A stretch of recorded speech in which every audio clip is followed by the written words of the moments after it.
Hi everyone, and welcome back to my channel. I'm Tiffany. If you're new here, welcome, and if you are returning, welcome back. Today I am going to continue on with a series that I kind of let fall by the wayside, but now it's back. It used to be The Struggle is Real, but I have changed it to the Corporatepreneur series.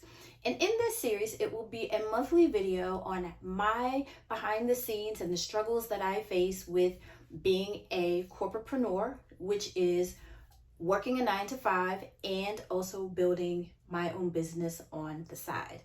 So today's topic is, I'm not as organized as I thought I was. And I think a lot of us probably struggle with this and also feel the same way. Now for me, I'm pretty organized. As you can see, I am in my closet space and it's well organized. Everything is in its place. It's nice, it's calming, and it's peaceful. Even when I'm at work, I'm organized at work with my day, with the task that I have to do for the day. But for some strange reason, when I started this entrepreneur journey, which I thought was going to be easy, because I work in corporate America, I've worked in it for over 20 years, I thought this would be easy too. How hard could this be? Well, it's not as easy as I thought it was. And one of the things that I have discovered and uncovered is that I'm not organized when it comes to this. It doesn't matter how many planners I have, and I have tons of planners. This is just one of them, and I have a couple more in the living room. That even with all of that, I am still scatterbrained and all over the place. And I need to change that, because without being organized, I'm not going to really be able to move forward and be able to focus on what I need to focus on as I begin to bloom and just evolve within my business. Now, here's something that I have learned. I've learned that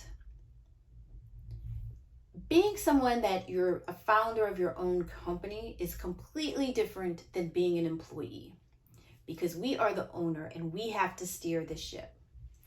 And it's difficult sometimes, I think, to turn that employee mentality off and turn on the founder, future CEO brain that you need to have. It's sort of like you're switching hats.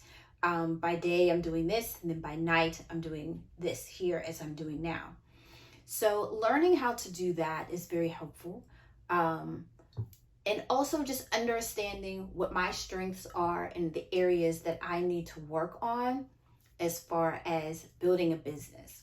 The biggest thing is not trying to do too much too fast. We sometimes look at people in their year 5, and we're still sort of, as I like to call it for me, in my year 1, even though I've been doing this for like a year or two trying to get this off the ground.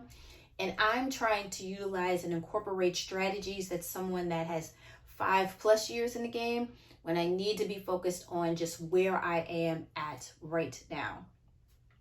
So how do I plan to actually correct, and what changes do I plan to make over the next year? Because believe it or not, we're almost in 2023 in a couple months, and we have to start planning for next year. This year has gone by quite fast, but I've learned a lot over this past year for sure.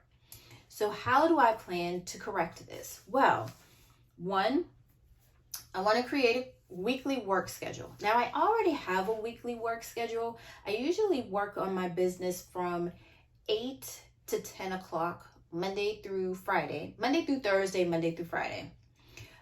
So that way, and I'm working and focusing on, and I have my task already down for that particular day so that I need to work at it.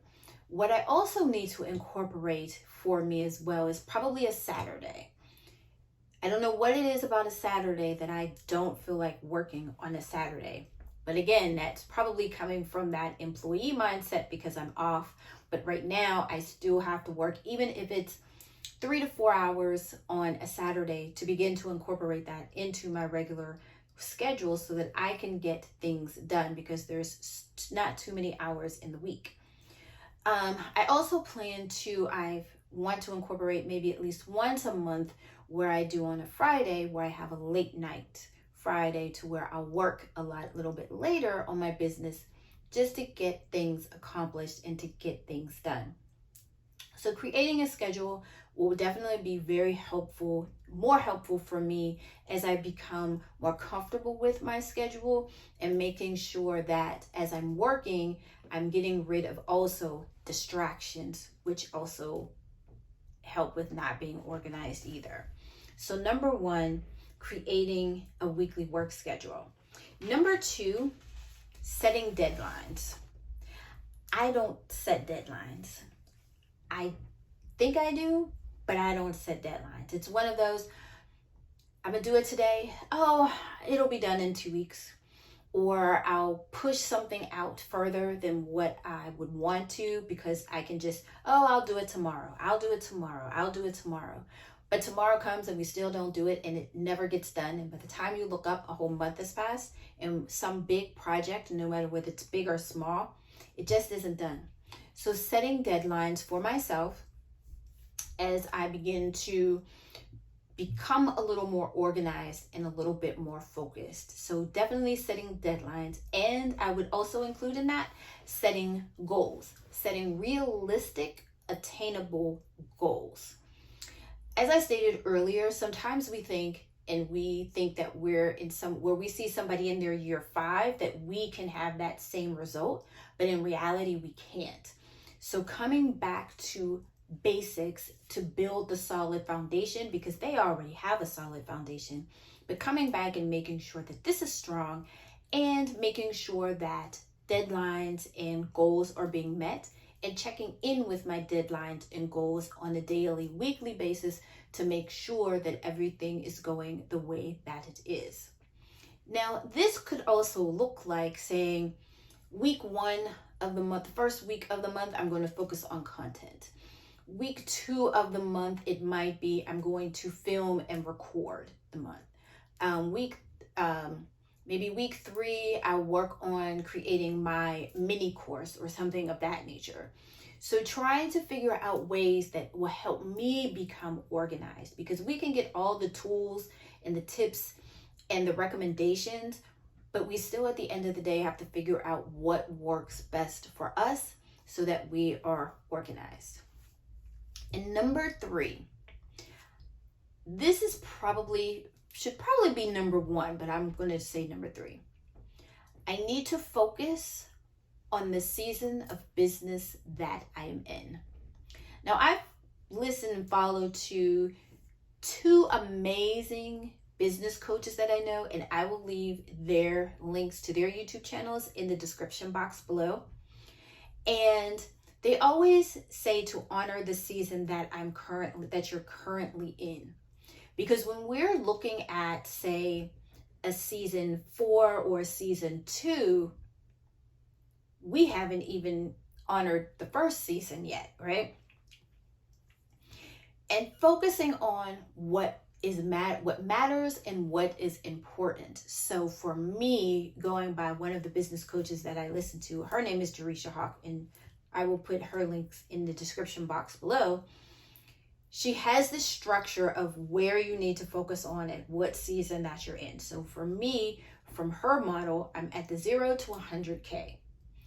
Why am I trying to do things if I'm, say, 100 to 300K, or trying, or somebody that's maybe at a 7-figure mark?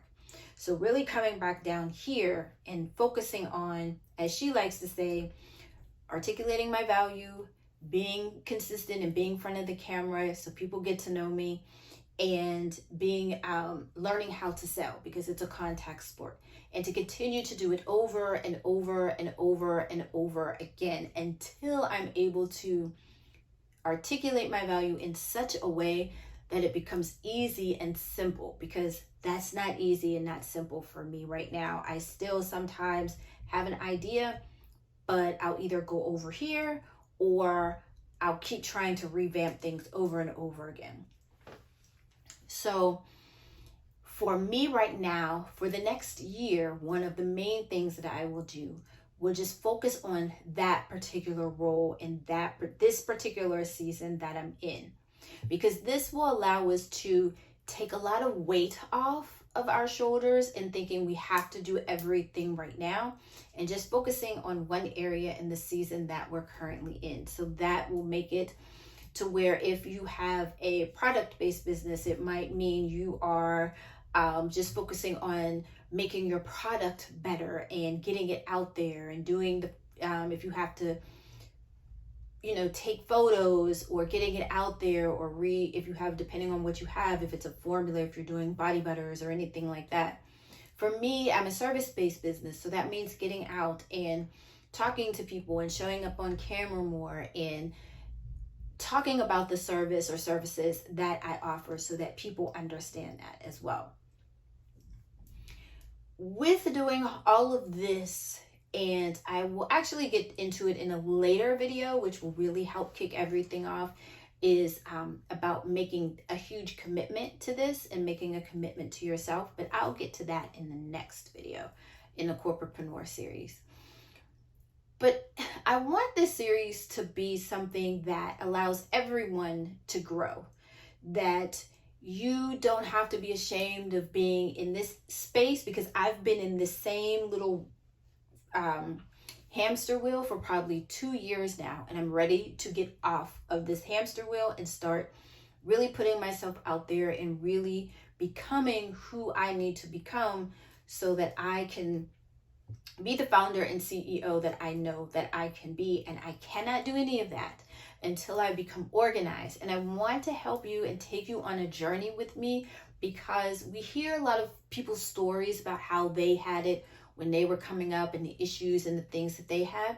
Well, I want to actually document this for you. I want you to come along the journey with me and to know that you are not alone, because as they always say, it can be very lonely trying, being in this entrepreneur space, corporatepreneur space. No one really understands the struggles that we go through in that. So I want us to kind of go through all of this together, no matter where you're at, because sometimes, hey, you may have to come back and I might say something, and even if you're 5 years in the game, that might resonate with you. So if you have not already and you've made it this far, please be sure to subscribe, because I am also on my road to 100 so that I can get 100 YouTube subscribers, so that we could all join together and, of course, go on this journey kind of together and help each other out in any way that we can. And also a way for me to allow you to get to know me as I build my business within wardrobe, because I am the person that is going to be helping C-suite and executives dress their best, and they can't do that unless they know who I am and actually see me in the role of a CEO of my own company, whether they're in corporate America or not. You all have to look good, and I want to help you do that. And I also want to take you on this whole entire holistic journey, because whether you believe it or not, we are all going on a journey through, whether we're in corporate, whether we're corporatepreneurs, we're all going on this journey. So let's go on it all together. So I hope you guys enjoy the video. Be sure to subscribe. And with all that being said, I hope you guys have an amazing rest of your week. Stay healthy, stay safe, and I will talk to you guys in the next video. Bye, guys.